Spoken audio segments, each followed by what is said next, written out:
আপুনি বাৰু জীৱনত সফল হ'ব বিচাৰে নেকি আৰু জানিব বিচাৰে নেকি সফল হ'ব কাৰণে জীৱনত আপুনি কি কি কৰিব লাগিব তেন্তে এই ভিডিঅ' সিৰিজটো আপোনাৰ বাবে এই ভিডিঅ' সিৰিজটোত মই লৈ আহিছো এজন বিশ্ববিখ্যাত লিখক নেপোলিয়ন হিলে লিখা দি ল অফ সাকসেছ বুলি কিতাপখনৰ সাৰাংশ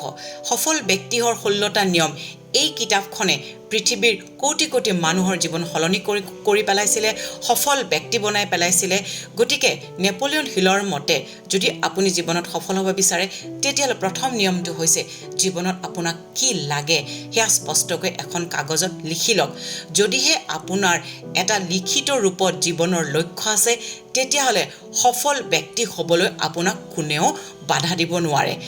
দ্বিতীয় ৰুলত তেখেতে কি কৈছে হেয়া মই আপোনালোকক নেক্সট ভিডিঅ'ত কম গতিকে মোৰ ভিডিঅ'টো সাবস্ক্ৰাইব কৰিবলৈ নাপাহৰিব এয়া মোৰ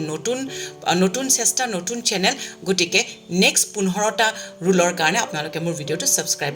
মোৰ চেনেলটো সাবস্ক্ৰাইব কৰিব থ্যাংক ইউ সো মাচ